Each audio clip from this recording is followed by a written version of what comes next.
The Galactic Union War Council was alive with music, bright lights, and loud celebration. For the first time in a century, all the high commanders, admirals, and leaders of the great empire were gathered in one hall.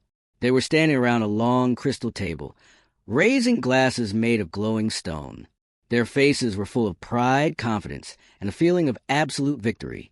For 800 years, the Galactic Union had never lost a war, not even once. Their armies were known as the strongest in the galaxy. Their war machines were fast, advanced, and merciless. Every planet bowed to their rule. Every species respected them or feared them. It had become normal for the Union to win before a battle even started. The enemy always surrendered after seeing their massive fleets appear in the sky. And tonight, they were celebrating the destruction of their last challenger, a small rebellion that tried to fight for freedom. The Union crushed it in 2 days. Admiral Vorik raised his glass and smiled proudly. "Another victory for the Union," he declared. "Another fool who thought they could stand against us." The entire hall cheered loudly. The sound of applause echoed off the high metal walls. Hundreds of small lights shimmered like stars above them. Many commanders laughed and boasted about their achievements. Some were planning future expansions. Some were celebrating their ranks and power. Everything felt perfect. Everything felt safe. But that moment of peace lasted only a few seconds. Suddenly, the alarm screamed. The glowing celebration lights shut off. The hall went dark for a heartbeat, then turned blood red. Warning sirens echoed across the entire command tower. The music stopped. The smiling faces turned to shock and confusion. Admiral Vorik slammed his glass on the table. "What is happening? Who turned on the emergency alarms?" "We are in the middle of a celebration." A young officer ran inside, breathing heavily, his eyes wide with panic. "Admiral, sir, you need to come to the sensor chamber. Now." Vorik frowned. "Explain." "Sir, all star sensors are screaming at once, and something impossible is entering our galaxy." The hall went silent. No one moved for a second. Then, one by one, the admirals followed the officer out of the hall, fear slowly replacing their confidence. They rushed through the long metallic corridors until they reached the central sensor chamber. Screens covered every wall. Energy maps, star charts, and long-range scans glowed brightly. Every single screen showed the same thing: a massive unknown fleet, hundreds of ships, entering the galaxy from the dark outer rim. The officers and scientists inside the chamber were shouting, adjusting controls, scanning data, and trying to understand what they were seeing. Admiral Vorik stared at the largest screen. His voice shook slightly. What empire is this? Which species owns these ships?" One of the senior scientists swallowed nervously. "Admiral, the scans do not match any known species, not even the old empires from prehistory."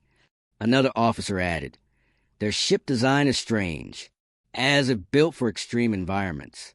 Heavy plating, unstable energy signatures, and, sir, their reactors are too dense, too dangerous.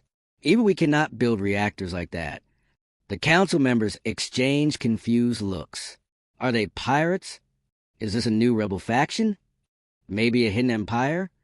The young sensor operator shook his head. "No, sir. These ships, they are different. They look like hunting machines." Admiral Vorik stepped closer to the screen. "Zoom in." The image sharpened. A giant black flagship appeared on the display. Its hull looked scarred, like it had survived brutal conditions. Sharp metal plates covered its body. Strange symbols glowed faintly, symbols no one had seen before. The ship looked alive, angry, silent, and then someone whispered, "This is not a normal fleet." A scientist took a deep breath. His voice was trembling slightly as he said, "Admiral, I think these ships belong to a species from a death world." The entire chamber froze. A death world. A word almost no one spoke. A death world was the most dangerous type of planet. A world where everything tried to kill you. Storms, animals, diseases, gravity, the environment itself. No normal species could survive on such a planet. Only monsters could be born there. Admiral Vorik stared at the scientist as if he had lost his mind. That is impossible. No species from a death world has ever formed a space empire. The scientist nodded slowly. Yes, Admiral. That is why this is so frightening. Suddenly, the chamber lights flickered. Communication channels buzzed. A deep, low sound filled the room. The unknown fleet had opened a communication link. The officers quickly connected the signal. A dark screen appeared, filled with static. Then the static cleared. A single figure stood there. Not an alien, not a creature, but something strangely familiar. Tall, armored, human. A few officers gasped. Impossible humans? But they went extinct thousands of years ago. The armored figure spoke in a calm, cold voice. Galactic Union, we know your record. For 800 years, you have won every war. You crushed worlds. You ruled through fear. The figure stepped closer to the screen. His voice grew deeper. But you have never fought us. Silence fell across the entire room. Even the alarms seemed to lower their volume, as if listening. The figure raised a hand, and behind him, the massive fleet's lights activated one by one. We are the Deathworlder Armada, the voice said. We came from the harshest world in the galaxy. We evolved in fire, storms, and endless death. The figure pointed straight at the camera. And now, we have come to break your empire. The transmission ended. The screen went black. No one spoke. No one moved. The admirals who were celebrating victory only minutes ago now stood frozen with fear. The Galactic Union, undefeated for 800 years, was facing an enemy they never imagined. A Deathworlder species. A species that called itself humanity. Admiral Vorik felt his throat go dry. For the first time in his life, he whispered, We are not ready for this. Outside the tower, the unknown fleet moved closer. Silent, slow, deadly, like shadows crawling toward the galaxy's brightest empire. The celebration of victory was over. The age of fear had begun with a silence so heavy that every officer inside the command tower felt the weight of it on their chest. The Galactic Union had spent centuries believing they were the apex power of the galaxy. But now, after that single message, the entire council stood frozen. The word humanity echoed inside the hall like a ghost returning from the dead. Admiral Vorik tried to speak, but his voice cracked. Humans! That species vanished before the Union was even formed. This cannot be real. The senior scientist, Dr. Lurov, looked pale. Admiral, humans did not vanish. They simply disappeared.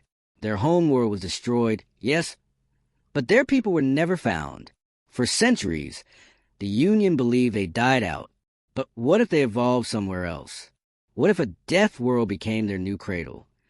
A shiver ran through the officers. A death world creating a spacefaring species was already terrifying. But death world creating humans? That was something else. Dr. Lurov pulled up an old classified file on a holoscreen. It was dusty and corrupted, labeled Project Ghost. Human Encounter Report. Year 221 Union Era. The admirals leaned forward. Vorik frowned. I have never seen this report.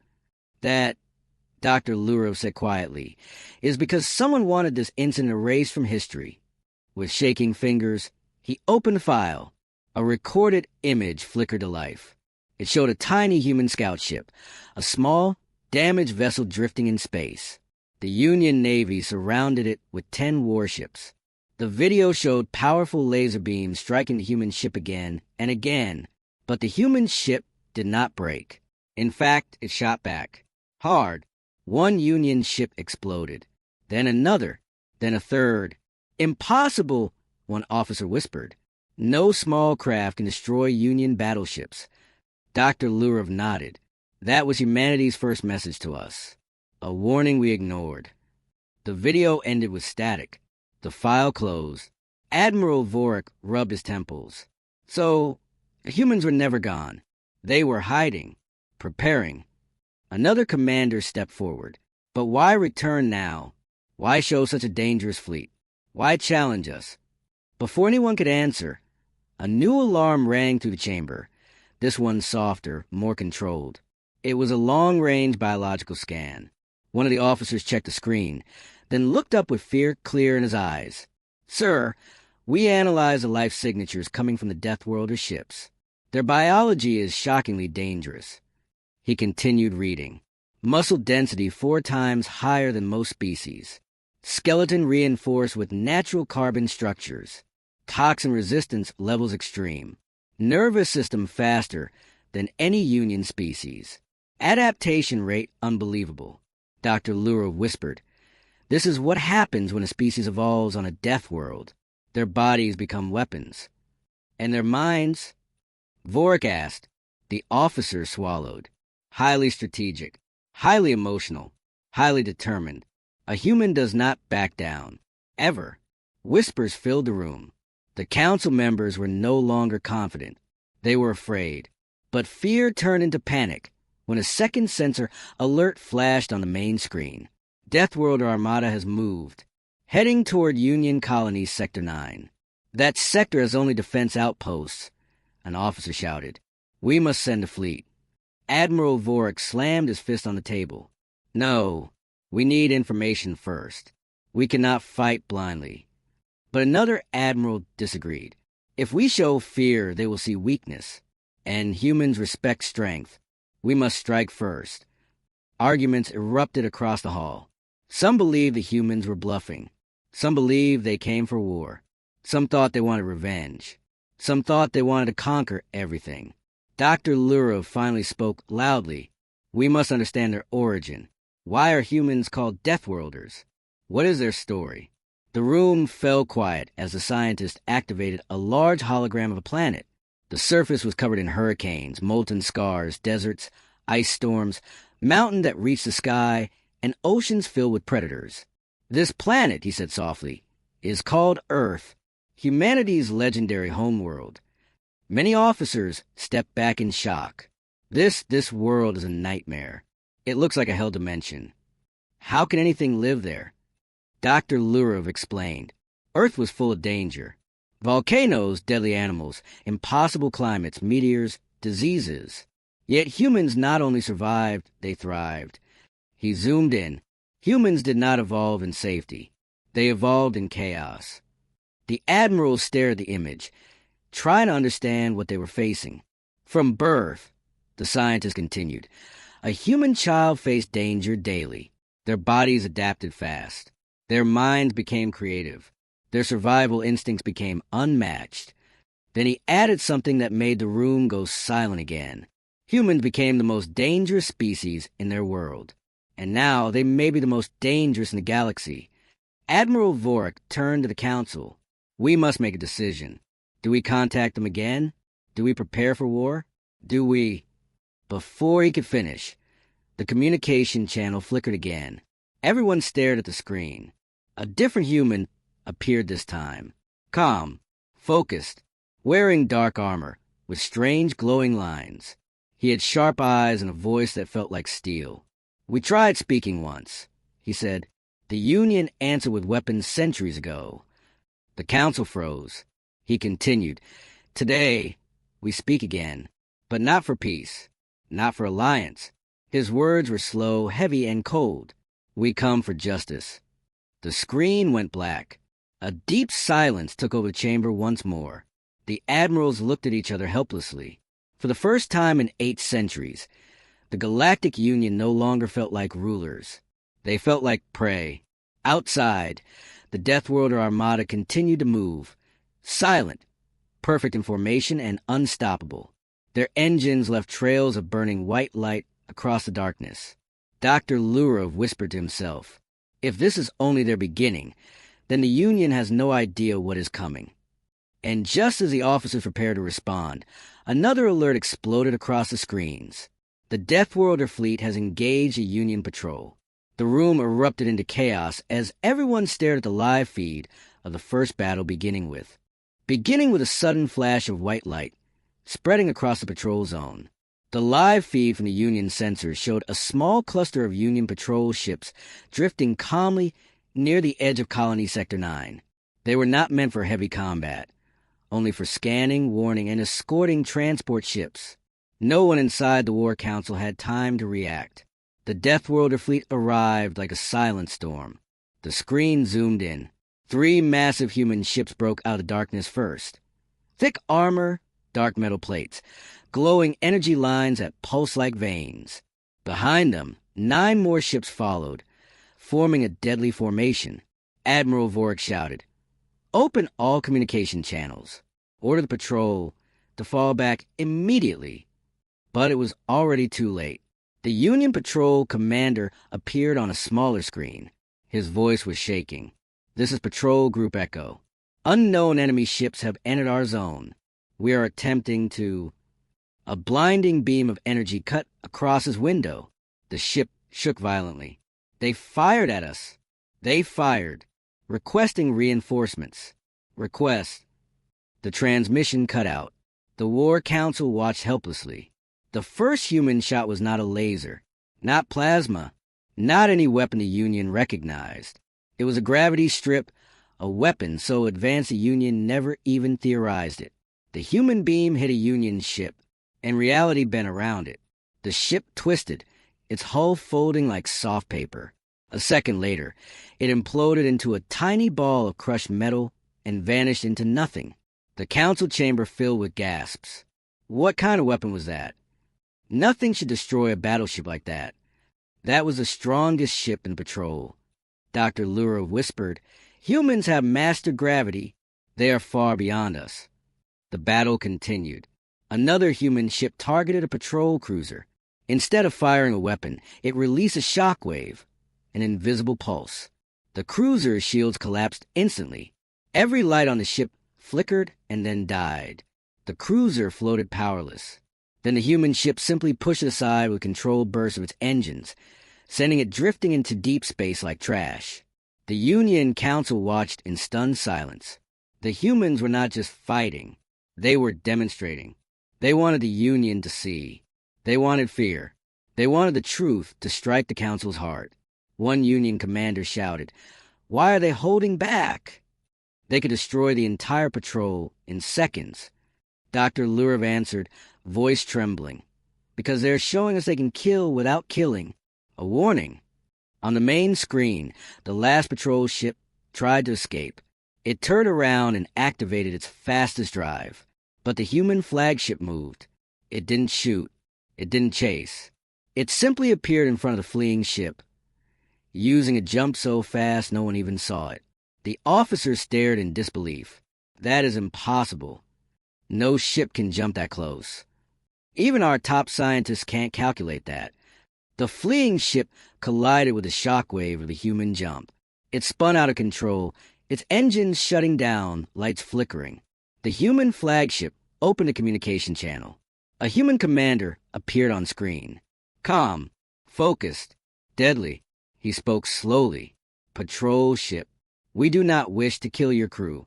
Power down. Surrender peacefully."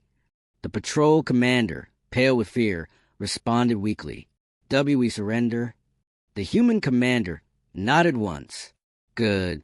You will live. We do not kill those who stop fighting." Then he turned his gaze directly toward the Union sensors, as if he knew the entire council was watching. A cold smile touched his lips. "But your empire will fall." The transmission ended. Inside the War Council chamber, chaos erupted. Admirals argued. Commanders shouted. Some called for retreat. Some demanded full war. Admiral Vorik raised his voice above them all. "Silence." The room froze. Vorik stared at the screen where the human fleet now calmly waited in space, their ships arranged in perfect formation. They did not chase. They did not press forward. They had made their point. "We must launch the first armada," one admiral insisted. "We will crush them before they reach the core worlds." Dr. Luro slammed his hand on the table. "You fool! Did you not see what they did? 12 ships destroyed our entire patrol group. What will they do to an armada?" "We have numbers," the admiral shouted. "We have millions of ships." Dr. Luro stared at him with fear-filled eyes. "They have technology we do not understand. They have biology that terrifies us. And they have motivation. We do not even know why they want justice." The room fell silent again. Suddenly, another alert blinked on a hollow screen. The humans are sending a message to the entire Galactic Union. Everyone turned toward the giant display. The human commander appeared again. This time, the view was wider, showing the entire Deathworlder Armada behind him, like a wall of dark titans. He spoke loudly, voice echoing through every Union station, tower, and ship. Galactic Union, we spared your patrol. We did not come to kill your worlds. We came for something deeper. The Council leaned closer. For centuries, your empire has hidden a truth you tried to bury in shadows. He raised a hand. A hologram activated behind him, showing ruined worlds, enslaved species, destroyed civilizations. You call yourselves rulers, he said, but we call you tyrants. The Union admirals exchanged terrified glances. Humans knew. Humans remembered. Humans had evidence. The human commander's voice grew sharper. You won every war because your enemy was always weaker. The image zoomed deeper into the human fleet. Thousands of glowing eyes watching. But now you face us. Silence. Only his final words echoed through space. We are Deathworlders. We do not break. We do not run. And we are coming. The screen went black. Inside the council chamber, not a single officer could speak.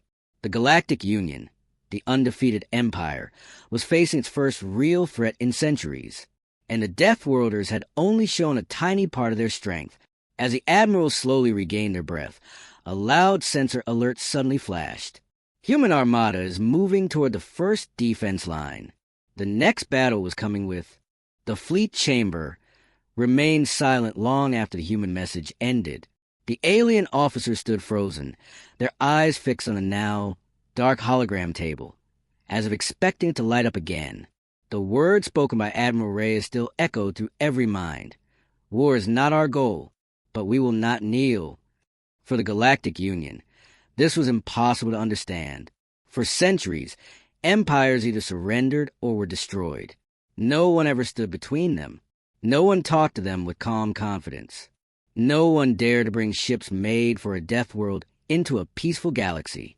But the Deathworlders had done all of it. Grand Marshal Thorian finally broke the silence.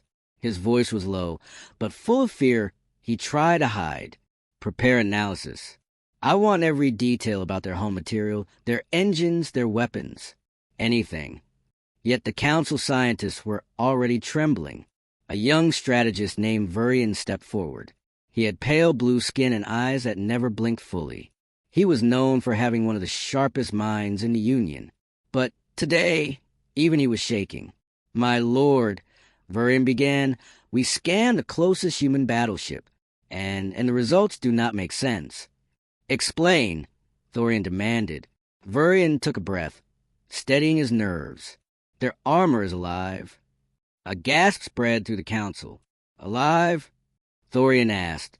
Vurian nodded quickly. It reacts to energy impact. When our scanning beams hit the surface, the hull actually shifted like muscle responding to pressure. It absorbed most of the scan. It hid itself. I have never seen anything like this. Another scientist added. In their engines, they are burning antimatter at levels that should tear normal ships apart. But their hull and internal structures are built from something that can survive it. Thorian's voice turned cold. Meaning, Vurian whispered. Their ships are not made for this galaxy. They are made for harsher places. For places where everything tries to kill them. The room filled with deep silence, broken only when an alarm suddenly flashed. The sensors screamed again. A new object jumped into Union space. This time it was not a battleship. It was small, fast, sharp, a single human strike craft. Captain Vale, the commander of the defense outpost near the border, opened the incoming message. A human pilot appeared on screen. He had scars across his cheek and eyes that looked too calm for someone flying straight into enemy territory. This is Lieutenant Mason of the Deathworlder Armada, he said. We come with a warning. Vale clenched his teeth. You enter our space and call a warning? Mason didn't blink. A Union probe entered the human perimeter. We destroyed it. Do not send another. We don't want to kill anyone, but we will. Vale's hands tightened into fists. You expect us to just listen? Not expecting. Advising, Mason replied. Because you don't understand us yet. And what is it understand? Vale snapped. Mason leaned forward slightly. That you're fighting the wrong species. The channel closed. Vale shouted, prepare fire. But something strange happened. Every weapon on the outpost powered up, and then instantly shut down again. No alarms. No visible attack. Just total darkness across the entire station. The station engineers panicked. System override. Someone shut everything down. Vale couldn't believe it. The human craft is too small for a hack. But then the human pilot spoke again, his voice appearing inside the outpost speakers. I just disabled your weapons, Mason said calmly. If we wanted you destroyed, you would be dust. But we don't want that. We want you to live, to learn, to stop expanding into every system you see. The channel closed again. The small human craft turned, accelerated, and vanished into slip space. The outpost lights flickered back on. Not a single alien dared to speak. Back in the Union War Council chamber, panic spread through the ranks as sensor reports arrived. Admiral Thorian read the incoming data with growing horror. A single human craft shut down an entire border outpost. Without firing, without boarding, without touching them, another officer added. And their slip space jumped toward a gravitational wound in the sector. Our ships cannot even move near it without losing stability. How? Thorian demanded. How are they doing this? But the answer was already forming in Virian's mind. Their technology is not simply advanced, Virian said softly. It is forged by survival. You cannot compare it with ours. We evolved in comfort. They evolved in danger. He gestured to the star map. Their world is a death world. Their oceans attack them. Their skies burn them. Their land poisons them. Their predators hunt them. Everything tries to kill them from birth. Thorian whispered slowly. So their technology is built the same way. Virian nodded. Built to endure. Built to strike first. Built to survive anything. A deep rumble shook the room. More human ships appeared. But this time, they were not battleships or strike craft. They were something larger, colder, darker, massive shadow-class carriers, each one large enough to hide a small moon behind it, entered Union space. Their arrival caused space pressure distortions so strong that nearby Union satellites broke apart. The human admiral's voice echoed through every star system. This is Admiral Reyes again. We do not seek war, but we see your fleets gathering. We will not wait for you to fire the first shot. If you push forward. She paused, and her tone changed to steel. You will meet the full strength of the Deathworlder Armada. Inside the War Council chamber, every alien officer felt something they had not felt in centuries. Fear. Real fear. And before anyone could even think of responding, another alert came. A Union fleet, Fleet Group 7, had already panicked and opened fire on the nearest human carrier, without waiting for orders. The humans did not fire back. Instead, the carrier released something. Small shapes. Dozens of them. Fast. Silent. Unscannable. Virian leaned forward. What are those? The shapes accelerated toward the Union ships with impossible speed, and then the sensors cut out, the lights flickered, and a single line of data appeared on every Union screen. Human boarding teams deployed. The War Council froze. Deathworlders were coming inside the Union ships, and no one knew what would happen next. With a slow, steady movement that made the entire War Council feel as if a giant hand was closing around their throat, the Deathworlder Armada advanced in complete silence, their ships gliding like shadows, their engines glowing with cold white fire. Not fast, not violent, just calm, confident, unstoppable. Admiral Vorik ordered the room lights brightened. All commanders to stations. I want every detail on their movements. But no amount of bright light could remove the fear growing in the chamber. Union Defense Line 1 was a massive network of fortresses, heavy cannons, shield nets, and automated fleets. It was designed with one purpose: to stop an enemy invasion before it reached the core worlds. For 600 years, no enemy had even reached it. Now, humans were approaching without hesitation. Inside the sensor chamber, Officer Renna zoomed in on the human formation. Admiral, they are in a pattern we have never seen. They keep changing their positions every 20 seconds. Dr. Lurov leaned closer. They're adjusting to avoid predictable paths. This is far beyond our tactical algorithms. Another officer added, their ships, they don't just move. They anticipate. Vorik turned sharply. Anticipate what? No one answered. Outside, the stars dimmed as the massive defense line activated. Giant shield walls flickered to life. Thousands of auto turrets unfolded. Union dreadnoughts took position. The air crackled with energy. The first defense line commander appeared on a small display, his voice unusually calm. Admiral Vorik, we are ready. If the humans want war, they will face the greatest wall in the galaxy. Vorik nodded, though doubt haunted his eyes. Do not provoke them. Hold fire until they make the first move. The display cut off. The Union forces stood ready. The Deathworlder Armada stopped moving. For a few seconds, there was complete silence. Then something unexpected happened. A single human ship moved forward. Not a battleship, not a destroyer. A small vessel, simple, slow, and unarmed. The Union officers looked confused. Are they surrendering? Is it a diplomatic ship? Could it be a trap? Dr. Lurov squinted at the readings. This ship has no weapons, no shields. It is broadcasting a message. Vorik gave the order. Put on screen. The transmission opened. A human woman stood inside the small vessel. Her armor was scratched but clean. Her eyes were sharp, filled with something heavy, anger mixed with sadness. She spoke softly, but her voice felt like thunder inside the chamber. Galactic Union, before we destroy your defense line, you must know the truth of your empire. Everyone leaned forward.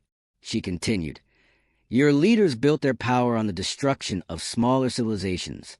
They erased histories. They burned planets. They took what they wanted and left nothing behind. Vorik clenched his jaw. That is propaganda. But the woman smiled sadly. Is it? A hollow image activated behind her. A ruined world. Black oceans. Empty cities. Burnt forests. Cages filled with the skeletons of alien children. Several Union officers covered their mouths. Some stepped back. Some lowered their eyes. These are the worlds your council erased, the woman said. These are the voices you silenced. The hollow shifted again. This time, something familiar appeared. A massive machine, shaped like a sphere, glowing with blue energy, nearly the size of a small moon. Dr. Lurov gasped. That is the core AI, the one that runs our entire military. The woman's voice became sharp. That AI is not yours. It belonged to a free civilization thousands of years ago. The Union captured it.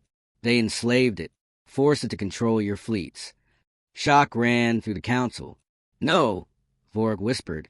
Impossible. The AI was always ours. Wrong, the woman said. Humans were there the day you took it. The room went silent. She stepped closer to the screen, her expression cold. We came back for it. Suddenly the transmission ended, and the small human vessel powered down. No weapons, no shields, no escape.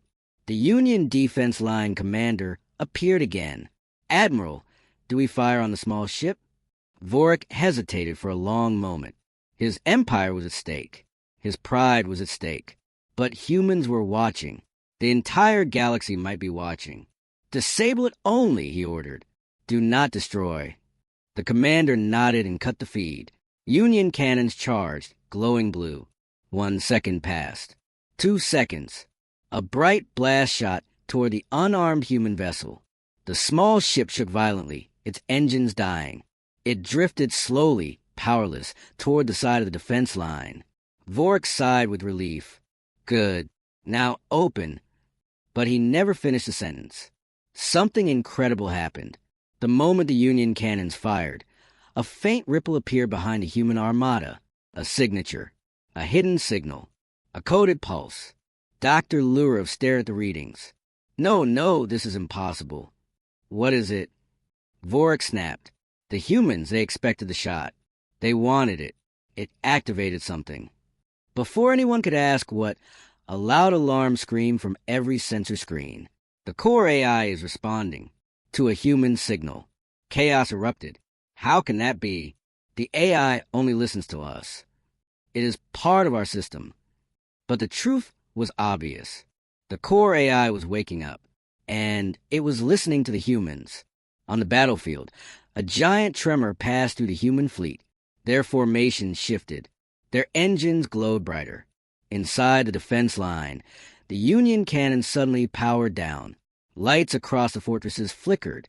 Shields collapsed. All autonomous drones froze. The core AI was turning everything off.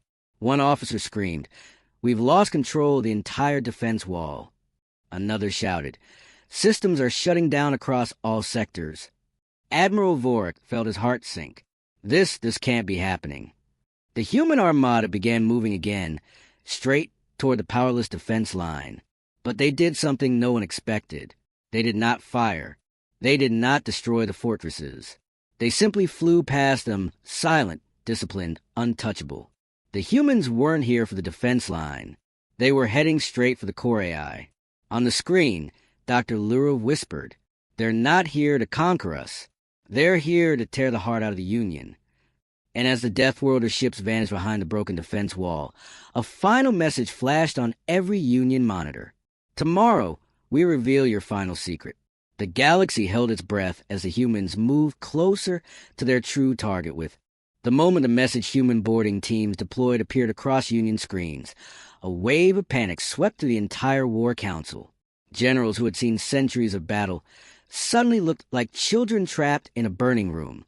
No one understood how the humans had reached inside Union warships without damaging their shields, without cutting holes, without even appearing on sensors. But they were there, inside. Fleet Group 7, the strongest and most disciplined defense force of the Union, now sent desperate reports.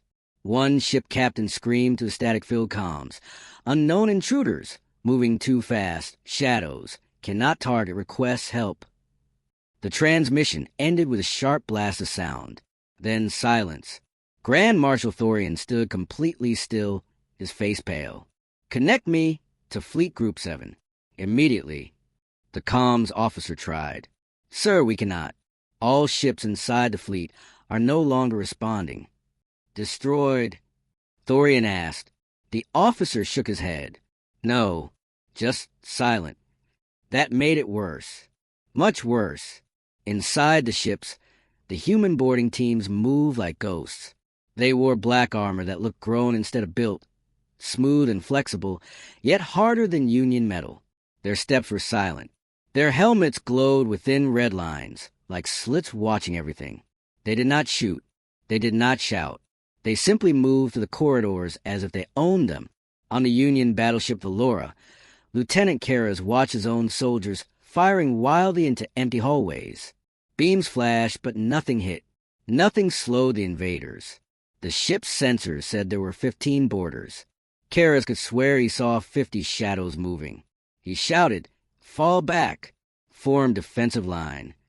But when his squad turned around, a human was already there. He didn't attack. He just looked at them. And that alone froze the entire squad.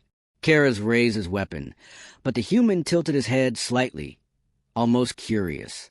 He stepped forward, placed one hand on the alien's rifle, and gently pushed it down. His voice came through the helmet, calm and steady. "You don't need to fight." Karras' heart hammered in his chest. "Why are you here?" "Because your fleet attacked our carrier," the human replied. "We don't want to kill you. We came to stop you." "Stop us," Karras whispered. "By boarding our ships?" The human nodded. "You wouldn't listen to words. So we chose a method you understand." The soldier beside Karras snapped, "This is a trap." But the human didn't move. "We will not hurt you," he said. "But we will disable every weapon on this ship, and every engine. When we leave, your fleet will be alive but unable to continue this battle. Karas finally found his voice. Why? You could destroy us easily. We don't want to, the human answered. Deathworlders fight only when we must. And suddenly, like mist dissolving in sunlight, the human team vanished down the corridor, silent as shadows. Moments later, the power core of Allura shut down peacefully. No explosion, no chaos, just a calm system shutdown, as if the ship had simply decided to sleep. Then the next ship went dark. Then the next, and the next. Within minutes, Fleet Group 7, more than 80 warships, was completely disabled without losing a single life. Back in the War Council chamber, the shock was breaking the officers' composure. This cannot be happening. How did they disable 80 ships without firing a shot? They boarded us as if our shields didn't exist. Vurian stood slowly, his voice trembling. This is what a true Death World species looks like. Thorian turned sharply. Explain. Deathworlders evolved where everything wanted them dead. Vurian said, they don't just fight wars. They survive the impossible every day. Their instincts, their technology, their training, it all comes from facing threats we cannot imagine. An older commander slammed his fist on the table. We are the Galactic Union. No species stands above us. Vurian looked at him with sad eyes. Then why are we trembling? The commander opened his mouth to argue, but before he could speak, a new alarm blared across the chamber. A massive distortion appeared near the disabled fleet. A wormhole.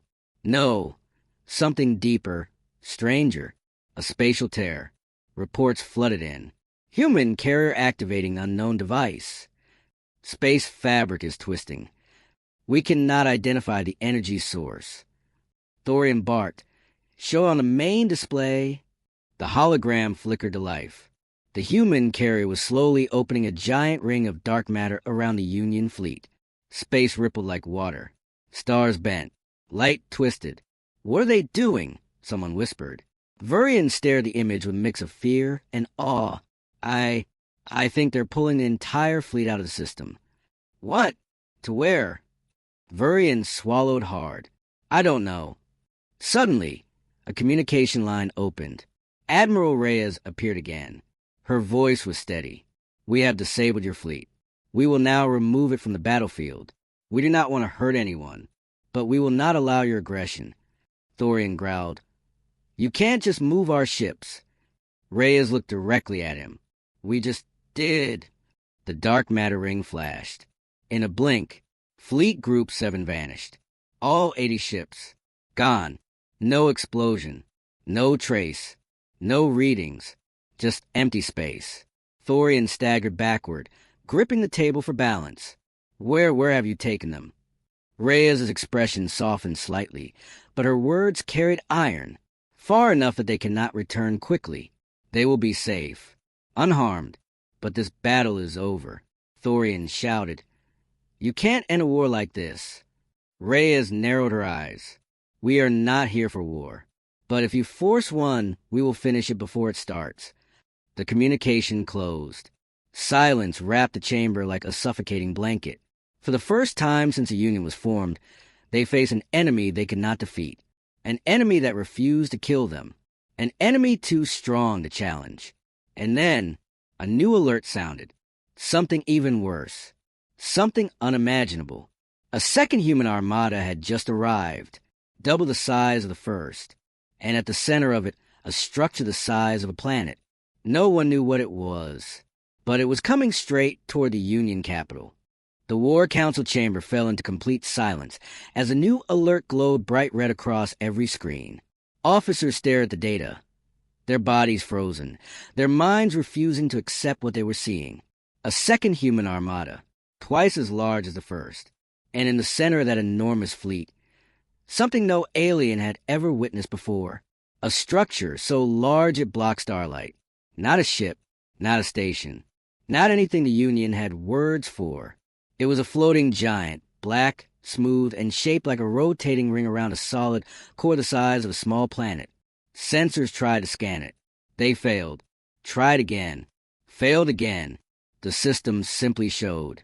Object class, unknown. Scale beyond limit.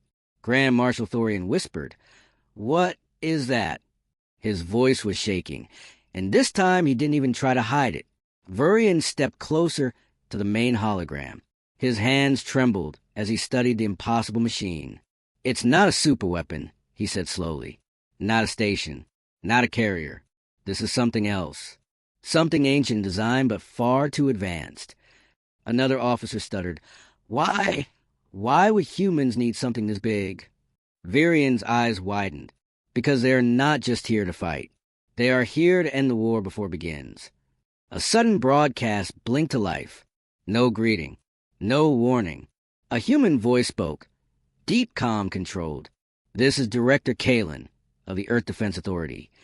The War Council stiffened. This wasn't a military leader. This was something higher. "We have arrived with the Deathworlder Obsidian Core," Kalen continued. "Stand down your fleets. You will not survive if you resist." Thorian exploded with rage. "You threaten the entire Union?" Kalen's face remained calm. "We threaten no one, but we will protect our own. You fired first. You forced our hand." Thorian shouted, "Return our fleet, the one you stole." Kalen didn't blink. "Fleet Group 7 is safe. They will be returned once negotiations begin." "Negotiations?" Thorian barked. "After you humiliated our fleet." Kalen leaned forward slightly. "If we wanted humiliation, Marshal, your capital would already be ash." The chamber fell silent again. No one dared breathe. Kalen continued, voice steady as iron. "You misunderstand us. Deathworlders do not conquer for glory. We do not expand for power. We simply ensure our survival. And we detected the Union's plan to expand into our region of the galaxy. That stops now." Every alien in the room felt a heavy weight settle on their shoulders. The humans weren't bluffing. Everything about their technology, their tactics, their fearlessness, it all said one thing. They had come prepared. And they were not afraid. Suddenly, the entire chamber shook violently. The obsidian core was doing something. "Space distortion increasing," shouted the sensor officer. "The human structure is activating." The hologram zoomed in. The giant ring began to rotate faster. Dark energy spiraled around it like a storm. Stars behind it warped. Gravity lines twisted into spirals. The entire space around the Union capital trembled. Vurian whispered, "This is not a weapon. It's a cage." "A what?" Thorian asked. "A gravity cage," Vurian said, voice cracking. "It can trap entire fleets. Or entire planets." Before Thorian could react, the Union's outer defensive ring sent panic messages. "Human fleet surrounding us. Their main carriers locking orbit. Obsidian core generating gravitational field. We cannot jump. All FTL routes blocked." Thorian's voice broke. "They've trapped us inside our own capital system."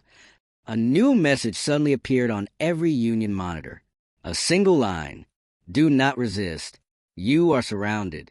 Officers gasped. Entire civilizations had been brought to their knees with less than this. Yet the humans had not fired a single superweapon, not destroyed a single Union city. They simply boxed them in, like a parent holding a child's arm gently but firmly. The War Council started arguing loudly. "We must defend ourselves. Evacuate the capital. Launch all ships." "No! Humans will disable them like before." Thorian roared above the chaos. "Silence!" Everyone froze. His eyes were wild, filled with fear and anger and helplessness. "We must not break. We are the Union. For 800 years we ruled this galaxy." Vurian spoke quietly. And for the first time, someone stronger has arrived. Before Thorian could react, a new alert sounded. A human ship was breaking formation. Small, slim, fast. But this one wasn't here for battle. It was heading directly toward the Union capital. Straight toward the War Council chamber. "Intercept it," Thorian shouted. "Now!" But the defense grid didn't respond. The capital's entire orbital shield shut down. Every turret offline. Every missile launcher cold. Every defensive drone dead. The outpost commander screamed, "We've been completely taken over. Humans have full control." The small human craft entered the atmosphere. Closer, closer, until finally, boom, it landed directly on the Council's landing platform. Smoke rose. Doors slid open. Heavy boots hit the ground. A single human stepped out. Tall, armored, helmet shining with red lines. No weapon in his hand. He walked straight toward the chamber. Union guards aimed their guns, shaking uncontrollably. The man didn't even slow down. He entered the War Council chamber like he was walking into his own home. Thorian shouted, "Stop! Identify yourself." The human removed his helmet. His eyes were sharp, calm, unafraid. "My name," he said, "is Captain Rain Salas." He stepped closer. "You have fired on us. You have threatened us. You have challenged us. Thorian tried to stand firm, and now you come to punish us?" "No," Rain said softly. "I come to end this. One final offer." He looked around the room, meeting every eye. "You will either choose peace with the Deathworlder Armada," he paused, "or the Obsidian Core will activate its full power." The entire chamber vibrated as the core outside continued charging. Rain added quietly, "Choose wisely. You won't get a second chance." And then, a new alarm screamed louder than all before. The Obsidian Core had reached full activation. Space outside the capital began to tear open. What stepped out of that tear was not human. Every member of the Galactic Union War Council stared at the main hologram in horror as the Obsidian Core reached full activation. The space above the Union capital twisted like liquid metal. Stars bent. Gravity screamed. The tear in reality widened until it looked like a massive wound in the sky. But what emerged from that tear was not human. Not even close. At first, only a shadow appeared, tall, thin, moving with unnatural smoothness. Then its shape became clearer, outlined by the swirling light of the rift. It had long limbs, a dark shimmering body, and glowing lines running across its skin like molten circuits. Its head had no mouth, no nose, only bright white eyes that burned like stars. The council chamber went silent. Someone whispered, What is that thing?" Captain Rain Salas turned to face the council. His expression remained calm, but there was a hint of steel behind his voice. "This," he said, "is why the Obsidian Core was created." A second figure stepped out of the tear. Then a third. Then 10 more. All tall, graceful, terrifyingly silent. Their bodies made no sound, no footsteps. They floated a few inches above the ground, as if gravity didn't apply to them. Their skin pulsed with light, like they were alive with energy itself. Thorian stammered, "Humans control these creatures?" Rain shook his head. "No, they are not creatures. They are the echoforms." Virian's eyes widened. "Echoforms? I've never heard of them." "You weren't supposed to," Rain replied. "They aren't from our galaxy. They arrived long before the Union had its first starship." The chamber erupted in gasps. Rain continued, "Hundreds of years ago, humans faced extinction on Earth. Something entered our system, something that destroyed entire fleets with a thought. We survived only because we formed an alliance with the Echoforms." "But why would they help you?" Virian asked. "For the same reason they are here now," Rain said. "Because they hate conquest. They hate empires that swallow others. They protect species that fight for survival, not domination." Every Union officer slowly turned toward Thorian. The message was painfully clear. Rain stepped forward, his armored boots echoing loudly in the silence. "You threatened us. You tried to claim our territories. You sent fleets, probes, weapons, but you did not know who you were provoking." An echo form floated down through the open roof of the chamber, its glowing white eyes fixed on Thorian, who froze where he stood. The creature raised one long, shining hand, and the air around the marshal bent inward.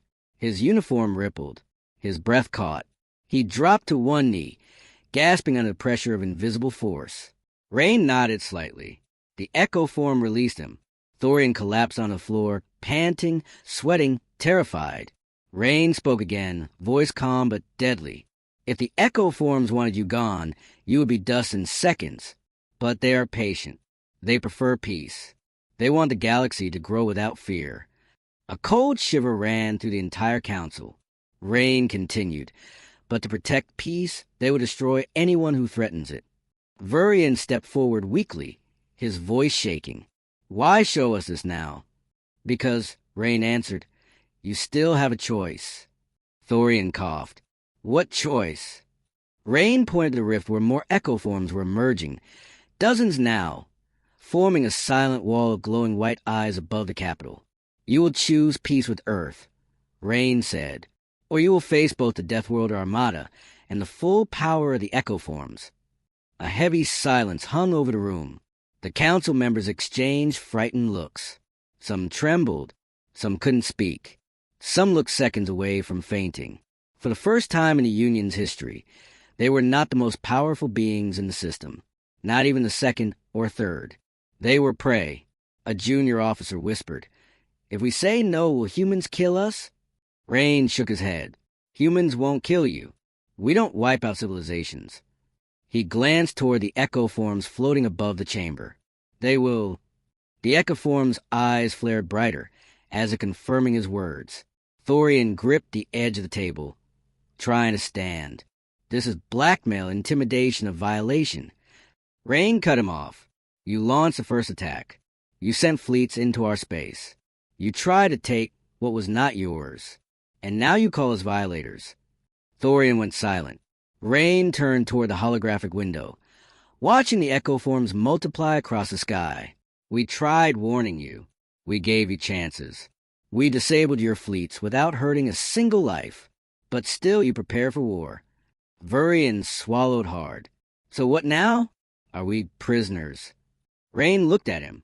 No, you are partners if you choose to be. The words echoed across the chamber. Partners, not slaves, not conquered, but equals. The Union didn't know how to react. For centuries, they had been the ones forcing others into alliances. No one had ever stood on level ground with them. But humans, and the echo forms were offering exactly that.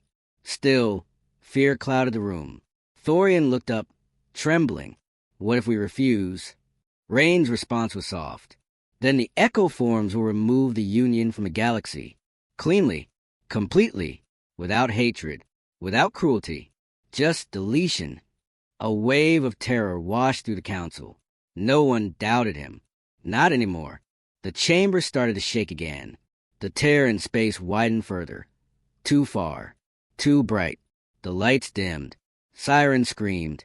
Vurian stared at the hologram. That tear is unstable. It's becoming too large. Rain twisted toward the window, eyes narrowing. That's not us. An echo form slowly turned its head toward the tear, its eyes flickering with strange light. Another tear appeared beside it. Then another. Then a fourth. The chamber filled with horrifying realization. Vurian whispered, Captain, are more echo forms arriving? Rain's jaw tightened. No, he said quietly. Those are not echo forms. The echo forms outside suddenly raised their hands, glowing brighter, forming a defensive barrier over the capital. Whatever was coming through the new tiers wasn't on the human side. Rain drew a small, heavy device from his belt. Finally showing a weapon, he spoke one chilling sentence. Everyone in this room needs to get underground. Now! And from the center of the largest tear, something massive began to crawl out. Something older. Something darker. Something the echo forms feared.